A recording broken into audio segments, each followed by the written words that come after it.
ನಾನು ಈ ಅಡ್ವೊಕೇಟ್ ಇದರಲ್ಲ, ನಾನು ಹಿಂದೂ ಸಮಾಜಕ್ಕೆ ಈ ಒಂಥರ ಪ್ರಜ್ಞಾವಂತಿಕೆನ ಕಳ್ಕೊಂಡಿರುವಂತಹ ಹಿಂದೂ ಸಮಾಜ, ಇದಕ್ಕೆ ನಾನು ಕೇಳಲಿಕ್ಕೆ ಬಯಸ್ತೀನಿ, ಈ ಆರೋಪ ಮಾಡ್ತಿದಾರಲ್ಲ ಅವರ ಪೂರ್ವಾಪರಗಳನ್ನು ಒಂದ್ಸರಿ ನೋಡಿ.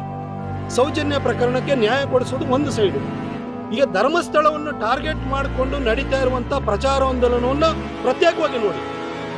ಅಲ್ಲಿ ನಮ್ಮ ನಂಬಿಕೆಗೆ ಹೊಡೆಯುವಂತಹ ಧರ್ಮಸ್ಥಳ ಶ್ರೀ ಕ್ಷೇತ್ರದ ಬಗ್ಗೆ ಅಪನಂಬಿಕೆ ಬರೆಸುವಂತಹ, ಅಲ್ಲೋಗಿ ಗುದ್ಲಿ ಹಾಕ್ತೀವಿ, ಹಾರೆ ಹಾಕ್ತೀವಿ, ಒಡೆದು ಹಾಕ್ತೀವಿ ಅಂತ ಹೇಳ್ತಿದಾರಲ್ಲ, ಇವರು ಯಾರು ಮಾಡ್ತಾ ಇರೋದು? ಈ ಅಡ್ವೊಕೇಟ್ ಯಾರು? 2008ರಲ್ಲಿ ಬೆಂಗಳೂರಿನಲ್ಲಿ ಸರಣಿ ಬಾಂಬ್ ಬ್ಲಾಸ್ಟ್ ಆಯಿತು.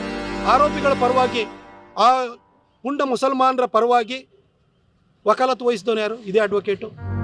ಮಲ್ಲೇಶ್ವರಂ BJP ಆಫೀಸ್ ಮೇಲೆ ದಾಳಿ ಆಯಿತು, ಅದರ ಮೇಲೆ ಅದರ ಆರೋಪಿಗಳ ಪರವಾಗಿ ವಕಾಲತ್ತು ವಹಿಸಿದವರು ಯಾರು? ಇದೇ ವ್ಯಕ್ತಿ. ರುದ್ರೇಶ್ ಮರ್ಡರ್ ಕೇಸ್ ಆಯಿತು, ಆ ಮರ್ಡರ್ ಮಾಡಿದಂಥವ್ರ ಪರವಾಗಿ ವಕಾಲತ್ತು ವಹಿಸಿರೋ ವ್ಯಕ್ತಿ ಯಾರು? ಇದೇ ಅಡ್ವೊಕೇಟು. ಹಾಗೆ ಡಿಜೆಹಳ್ಳಿ ಕೆಜೆಹಳ್ಳಿ ಪ್ರಕರಣದಲ್ಲಿ ಅಖಂಡ ಶ್ರೀನಿವಾಸ ಮೂರ್ತಿಯವರ ಮನೆ ಮೇಲೆ ದಾಳಿ ಆಯಿತು, ದೊಂಬಿ ಆಯಿತು, ಪೊಲೀಸರ ಮೇಲೆ ದಾಳಿ ಆಯಿತು. ಆ ದಾಳಿ ಮಾಡಿದಂಥವ್ರ ಮೇಲೆ ಅವ್ರ ಪರವಾಗಿ ವಕಾಲತ್ತು ವಹಿಸ್ತಾರ ಯಾರು? ಇದೇ ಅಡ್ವೊಕೇಟು. ಈ ವ್ಯಕ್ತಿ ಯಾರ್ಯಾರು ಧರ್ಮಸ್ಥಳದ ವಿರುದ್ಧ ಧ್ವನಿ ಎತ್ತಿದಾರಲ್ಲ ಅವರ ಪೂರ್ವಾಪರವನ್ನು ನೋಡಿ ಸರ್.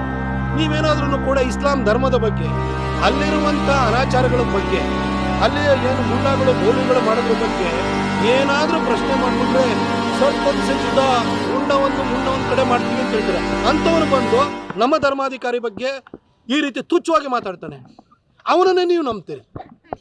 ಸೌಜನ್ಯ ಪ್ರಕರಣವನ್ನು ಈ ಪ್ರಕರಣವನ್ನು ಮಿಕ್ಸ್ ಮಾಡಕ್ಕೆ ಹೋಗಬೇಡಿ.